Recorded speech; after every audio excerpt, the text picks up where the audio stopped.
tentang bagaimana mengajarkan tahsin atau tahfiz untuk anak-anak yang hiperaktif. Ya, nah ini juga menjawab teman-teman yang banyak yang bertanya tentang hiperaktif. Orang Sundanya hiperaktif. Assalamualaikum sahabat Quran. Assalamualaikum sahabat Quran. Alhamdulillahirrabbilalamin. Sahabat Quran dimanapun berada, senang sekali hari ini kita bertemu ya. Kita berjumpa, semoga ikhtiarnya berkah dunia akhirat, kemudian sehat selalu untuk keluarganya juga, dan sukses dunia akhirat. Dan jangan lupa like, share, comment, dan subscribe. Ini katanya tuh kalau pakai kamera yang lain, jadi kalau katanya nggak banyak gerak, tiba-tiba hitam sendiri. Hitam wajahnya apa hitam orangnya? Nah, hari ini katanya mau berbagi seperti biasa, dan semoga sahabat Quran juga mendapatkan manfaat dari video ini ya. Dan sebelum dimulai, bismillah dulu. Alhamdulillah. Bismillah, alhamdulillah ya. Nah, hari ini katanya mau berbagi tentang bagaimana mengajarkan tahsin atau tahfiz untuk anak-anak yang hiperaktif. Ya, nah ini juga menjawab teman-teman yang banyak yang bertanya tentang hiperaktif. Orang Sundanya hiperaktif. Orang Sunda itu bisa F, cuma suka lupa saking terbiasa dengan punten bukan funten, kasep bukan kasef gitu ya. Nah, tapi sebenarnya katanya mau ada pengumuman dulu. Nah, pengumumannya ada insya Allah katanya di bulan November akan ada sharing roadshow kembali insya Allah di Semarang dan juga Surabaya. Boleh di kota Semarang sekitarnya, Surabaya di sekitarnya. Silakan kita mau sharing tahfiz balita, tahsin balita, atau ke PAUDan, dan mau rumah tahfiz dan sebagainya ya. Dan bisa di IG Quran School Murni atau di IG Tia Fadilah QS ya. Gak harus bayar, cukup akomodasinya aja agar Katia tenang, damai, dan tenang sentosa. Nah, alhamdulillah. Oke, kita akan bahas beberapa dulu. Untuk hiperaktif itu kita bisa dilihat dari usianya. Dan memang rata-rata hiperaktif itu insya Allah ya, dari pengalaman Katia, hiperaktifnya itu akan mulai berkurang dengan beranjaknya usia, dengan kenaikannya usia, dengan bertambahnya usia ya. Dan untuk usia-usia yang memang dari usia 2 tahun, apalagi usia 2 tahun memang yang gak hiperaktif pun, usia 2 tahun itu usia-usia memang lucu-lucu, gak mainnya tuh agak bosenan gitu ya. Nah, kita harus tahu dulu, tuh kan hitam lagi ya, jenis-jenisnya dulu. Jenis-jenisnya dulu, hiperaktif tuh jenis sifat-sifatnya dulu ya. Mudah bosan,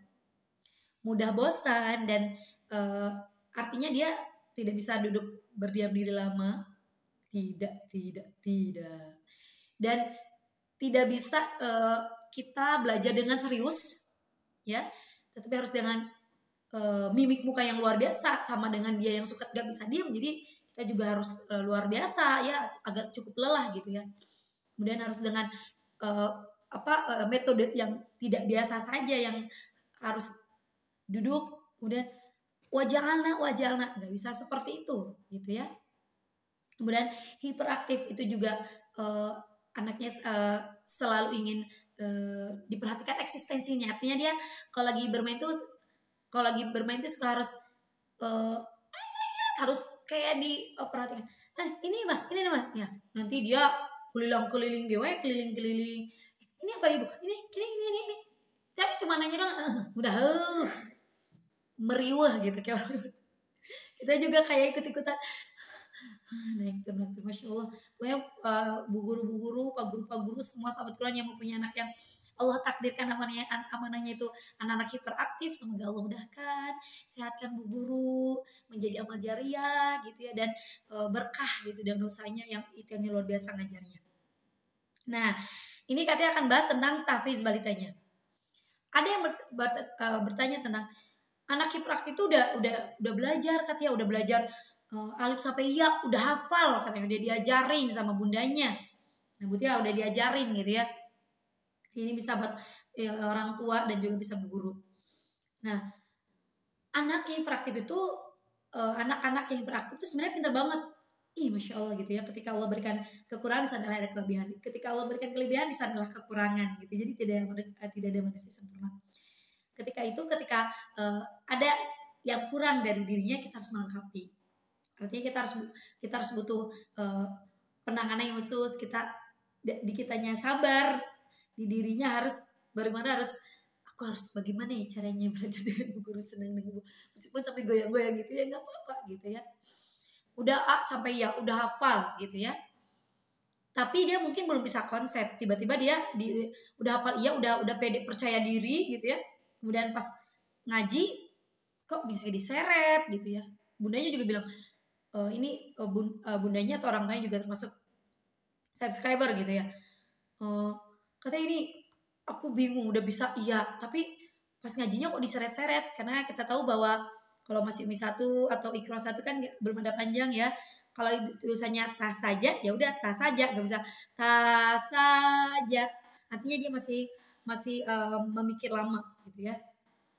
Kalau dia sudah huruf A sampai ya, coba dilatih untuk 10 jadi seluruh huruf itu untuk dia berpikir tambah lama. Katanya kan hiperaktif. Jadi otomatis belajarnya itu harus pertama harus di mana dia suka. Kalau dia sukanya di luar atau di dalam, dia lebih banyak interaksi di luar, ya udah nanti ketika belajar itu ya di luar gitu ya. Kemudian dia jam-jam tertentu. Makanya di Plogatia anak-anak yang hiperaktif silakan barisnya memang membuat dia lelah gitu ya. Artinya senamnya banyak gitu ya, dia tentunya dia harus banyak senamnya gitu ya, agar ketika di dalam dia udah cukup capek, terkuras energinya. Meskipun hiperaktif memang on way-nya eta kekuatannya, tenaganya on aja gitu ya. Tapi kita ikhtiarkan untuk bagaimana caranya barisnya, olah tubuhnya atau senamnya lebih banyak gitu ya. Nah, dan kita tahu jam-jam tertentu ketika dia untuk mau untuk melihat, oh dia jamnya senangnya ketika motorik. Nah, ambil untuk belajar itu. Jadi untuk ketika sudah motorik langsung ambil klasikal A sampai ya. Kalau dia sudah menguasai ini ja, ini ba, ini ta, ini a gitu ya, teman-teman nggak harus sampai iya gitu, karena nanti juga akan direview di MIPRA. Jangan ke UMI 3 atau di UMI 3, jangan ke huruf 3 gitu ya. Kalau dia sudah menguasai A sampai ya di 2 huruf, dia harus tahu konsep 2 huruf. Ya, dia sudah menguasai dengan 1 huruf tanpa mikir, sama kita dengan klasikal ini huruf apa? Nah, jadi masih pengenalan, otomatis masih pengenalan. Nah, jadi sudah pengenalan. Bagi yang memang belum dia kenal A sampai ya, belum hafal ya, udah kita ikhtiarkan dulu A sampai ya, ikhtiarkan 1 huruf itu. Kemudian kedua huruf pun konsepnya harus cepat. Ketika itu ja dan ta ya jata. Dan memang harus bermain. Konsepnya terus bermain. Di sana dia 2 huruf, besoknya di sana 2 huruf, nggak bisa cepat. Karena saya ingatkan lagi bahwa hiperaktif itu sangat bosan. Tidak bisa lama. Duduk cuma 1, 2, 3, 5 detik dulu, ngacir lagi. Makanya kita ikhtiarkan klasikal itu gitu ya. Jangan marahnya, lu kok nggak bisa-bisa. Anak hiperaktif tuh pendengarannya bagus banget. Dia ngelirik ja sekali, tapi kalau kita bilang ja, dan dia sampai bilang ini nih, makanya sering banget anak-anak hiperaktif katanya sampai ayunan ini ja nah wah, dilihat aja matanya sampai dia juga lama-lama nggak mungkin kan nggak sampai ngelihat Riko dia jadi nggak bisa keras ya, ada yang lagi tidur ja. Jadi hiperaktif tuh seperti itu. Jadi agar bisa anak-anak tidak hanya hiperaktif aja, ini untuk orang umum juga. Bedanya kalau anak umum kan bisa ketika duduk bisa ya, hanya beberapa menit sudah bisa huruf ba dan ja. Kalau anak hiperaktif kan kita harus lari ke sana ba, lari ke sini ja, ayunan ja. Jadi kita memang harus mengikuti untuk anak hiperaktif. Jadi kalau bisa klasikannya dipenuhkan untuk anak hiperaktif ya, karena memang panjangnya durasinya anak hiperaktif untuk sampai aja berapa bulan gitu. Beda dengan anaknya yang memang senang belajar, diem. Bagi anaknya memang senang mau mikir, senang. Jadi ketika tasin suka, ketika tafiz suka gitu. Ada anak yang ketika tasin ada yang minum aja, ada yang ya berbeda-beda. Ini kadang gelap, kadang tidak. Nah seperti itu gitu ya. Jadi ada beberapa tipsnya. selalu kreatif, jadi mudah bosenan, jadi makanya harus pakai klasikal. Kemudian berilah konsepnya, jangan cepet-cepet, nggak apa-apa, ikutin aja, terima aja, nikmati aja. Kalau memang sampai nya hurufnya lama, baru kedua huruf, baru ketiga huruf, tidak apa-apa. Insya Allah anak hiperaktif itu nanti juga ada yang namanya akselerasi, ada akselerasinya. Tiba-tiba di usia berapa, cepet banget ya, Masya Allah, karena itu pengalaman. Usia di bawah 5 tahun, baru Masya Allah ya, namanya istilahnya umi satu atau ikro satu, itu namanya gitu. Nanti ada akselerasi insya Allah itu.